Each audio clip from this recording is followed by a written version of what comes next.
The first step is to find the right show.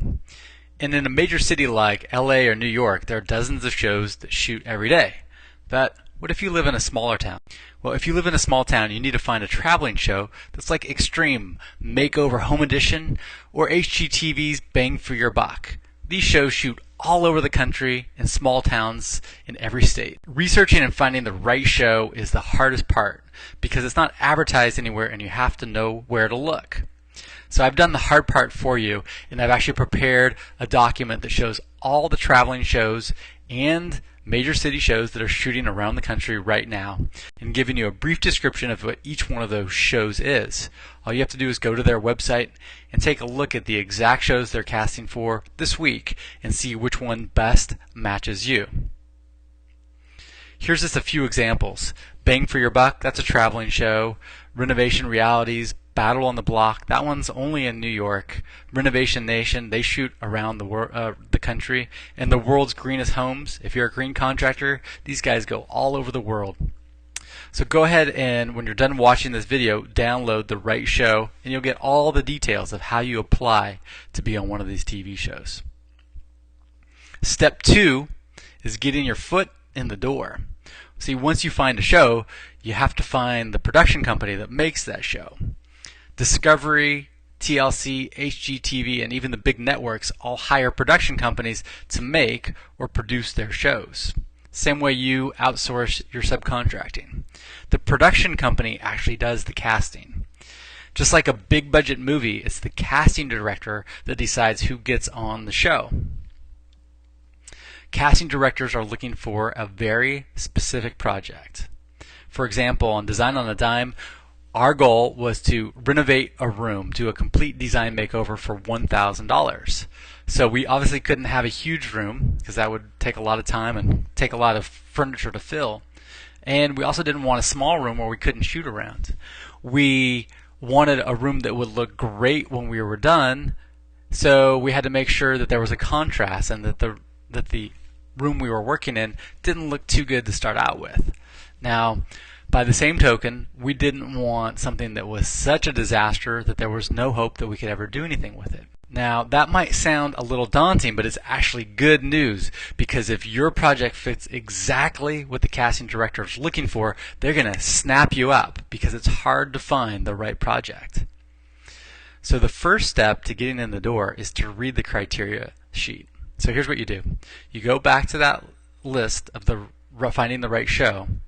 You look on the websites and you read the criteria for each show. And they're going to be looking for something very specific, and you need to think critically about this. You can't just read over that and go like, oh, I got something that'll fit there. You've got to really think about this from the casting director's perspective and see which one of your projects might possibly be tweaked to perfectly, and I mean perfectly, fit what they're looking for.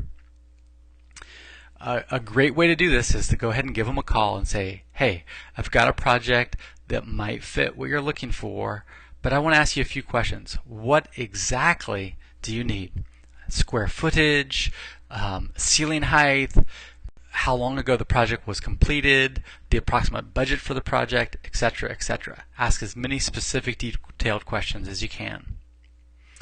And then it's up to you to find one of your projects that fits what they're looking for. Now, a reverse strategy here could be,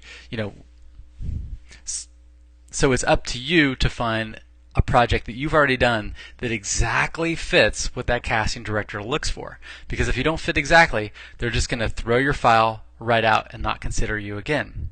And it's perfectly fine to use one of your projects that you've done 2, 3, even 5 years ago, as long as it fits exactly. Now here is a $1,000 tip when it comes to casting.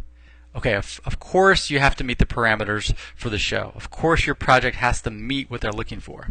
But if you want to guarantee that you're going to get in, the most important thing casting directors are looking for, this is the main requirement, are energetic people. I mean, people who really shine and light up the TV screen. So if it's going to be you, you want to show up with a lot of presence. You want to be very gregarious. You want to have a lot of enthusiasm in your voice and be genuinely excited about what you're doing. Most people are pretty boring. They don't talk too loud. They don't get too excited. this is not the time to be humble or nervous. It's really a time to shine and to be excited and energetic. Step 2, getting in the door. Okay, now here's a twist and a little challenge you have to overcome. Casting directors are not actually looking for contractors. Almost all of these design shows are focused on homeowners.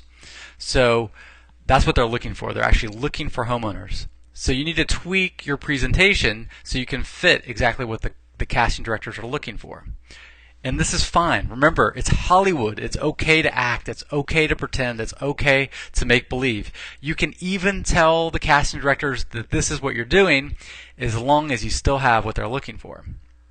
So if they're looking for a homeowner and you want to be on TV, I remember I told you I would show you how to get on TV. Pretend that you're the homeowner. Act out the part. Have your wife or even have the wife of the homeowner be your partner on TV and just role play and have some fun with it. Remember, it's TV. It's okay to act and have fun. Now, on the other hand, something that's really cool to do, and it's actually even better, is to put your homeowners that you did the project for on TV themselves.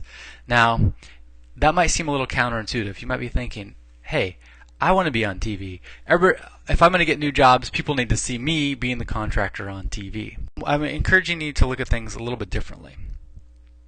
If you're the contractor who gets your clients on TV, how cool is that? How much are they going to talk about that?